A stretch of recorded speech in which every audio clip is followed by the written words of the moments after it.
Hey, Pastor Steve Waldron. I hope you're having an incredible day or night in Jesus. This is the Cambridge Companion to the Council of Nicea. Really good. Let's get started. Edited by young Richard Kim. I've looked through it. I have not read it from cover to cover. Maybe will, maybe won't one day. Some books like this, more for research purposes. But let's dive in. Again, thanks for being here. I've got a bunch of pages marked down here. I learned so much in going through this book, like the fact, which I highly suspected over the years, but nobody really knows what the original Council of Nicea was. Like, there's no document that was there. There's people that were there that wrote, but there's so much history around it.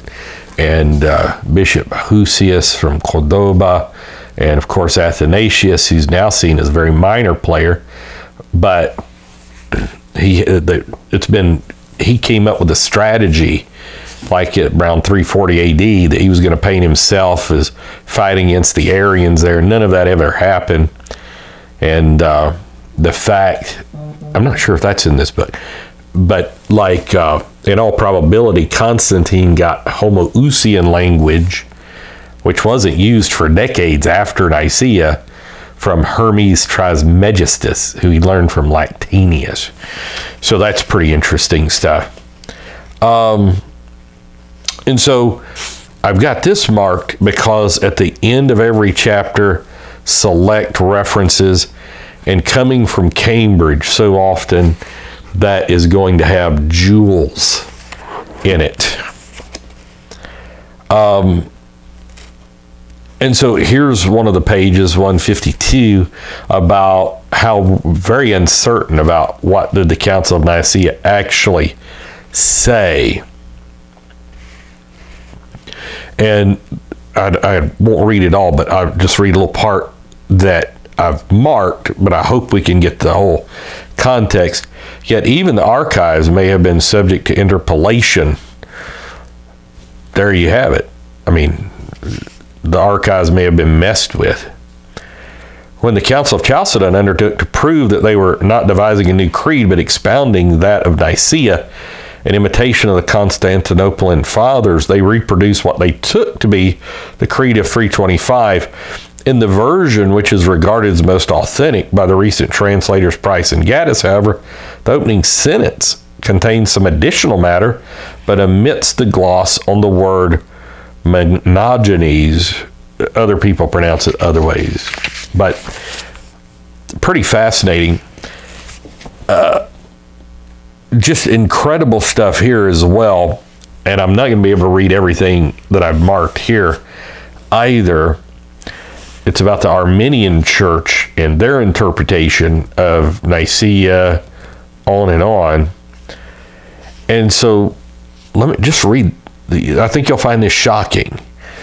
This is a contamination of the Creed of 381, which matter peculiar to the Armenian Church, when the Visigothic Church of the late 6th century, this is 500s, modified the Constantinopolitan Creed to say that the Spirit proceeds not only from the Father, but from the Son also. Unwittingly, it laid itself open to the Armenian anathema on those who derive the Son or the Spirit from any other ousia or substance. In all, their innovations were more modest, but more momentous once the Philiki was taken up by the Franks, and at last received the seal of authority when the Bishop of Rome condoned its use at the crowning of the Holy Roman Emperor Henry II. It's got it, footnoted here.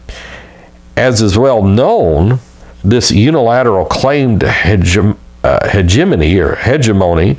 played a greater role than the Philiki itself in the gradual estrangement of the Eastern and Western churches.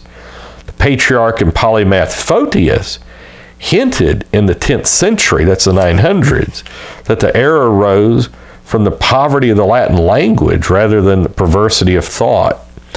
It is hardly conceivable that the haughty Michael Cellarius would submit to the admonitions of a dead pope in 1054, and yet at the Council of Florence in 1438, after almost 4 centuries of plunder and humiliation, the Greek church was prepared to accommodate the Latin doctrine with the formula that the Spirit proceeds from the Father through the Son. It keeps going about the reconciliation was subverted by the laity of the Byzantine world, who preferred to keep faith with their ancestors in servitude to the Turks than to betray them for the sake of a Roman alliance. So, I mean, basically what it's saying is it didn't have anything to do with theology. It didn't have anything to do with biblical truth.